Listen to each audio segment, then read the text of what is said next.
Mga idol, sa pagsisimula nga po ng media day ng Miami Heat ay aminado nga po mismo dito si Jimmy Butler na hindi siya natuwa sa mga pagbagsak ng kanilang team ngayong off-season. Yan naman ang ating unang pag-uusapan ngayon. Nasasamahan ko na rin ang balitang gusto nga pong talunin ng China ang Gilas Pilipinas sa kanilang sariling bansa at ang balitang gigil nga po ang Los Angeles Lakers sa opening night kontra sa Denver Nuggets. Kaya mga idol, tara, umpisahan na natin to.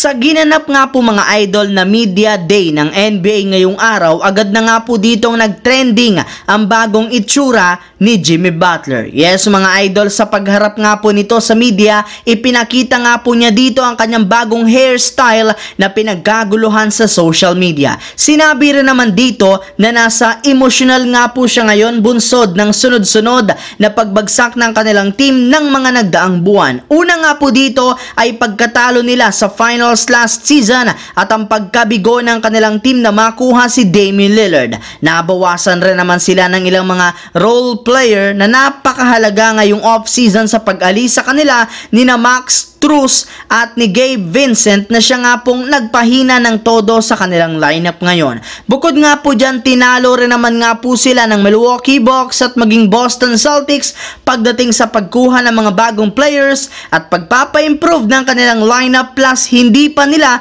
nakuha ang kanilang pangarap na si Damian Lillard. Pero sa kabila nga po mga idol na mga biro ni Butler, seryoso rin naman itong sinabi na babalik ulit nga po ang Miami Heat sa NBA Finals, pero sa ngayon, pinapangako niya na maipapanalo na nila ito. Habang pumunta naman tayo sa ating sunod na pag-uusapan sa balitang gustong talunin ng China ang Gilas Pilipinas sa kanilang sariling bansa. Sa pagkapanalo nga po mga idol ng Gilas Pilipinas kontra sa Qatar, aabante na nga sila sa quarterfinals kung saan kakalabanin nila dito ang mabigat na kupunan ng Iran. Yes mga idol, habang lumalalim nga po ang Gilas sa Asian Games, pahirap ng pahirap ang kanilang magiging laban, lalo pat kapag nanalo nga sila sa Iran.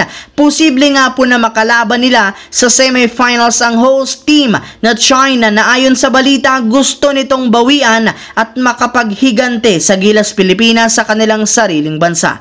Yes mga idol, hanggang ngayon ay goal para naman nga po ng China na talunin ang ating national team sa isang rematch, gayong matatanda na nga daw po ang ating mga players. Samantala, pumunta naman tayo sa ating huling storya sa balitang gigil nga po ang Los Angeles Lakers ang kanilang opening night kontra sa Denver Nuggets. Sa ginanap nga po mga idol na media day ng Lakers, ay may ilan nga po sa kanilang mga players, especially ang kanilang Big Five, na nagsabi na gustong-gusto nga po nilang talunin at bawian ng Denver Nuggets. At gagawin nga po nila yan sa opening night ng regular season, lalo pat dito rin naman gaganapin ang ring ceremony ng Denver Nuggets. Yes mga idol, kung meron nga pong pinakasaktong paraan para makabawi kahit papano ang Lakers, ay sa pamamagitan ng pagsira nila sa ring ceremony ng Denver Nuggets. Mas nag-improve rin naman nga po ang kanilang lineup ngayon, hindi katulad sa Nuggets na nanghina matapos mawalan sila ng mahalagang role player, especially sa kanilang bench.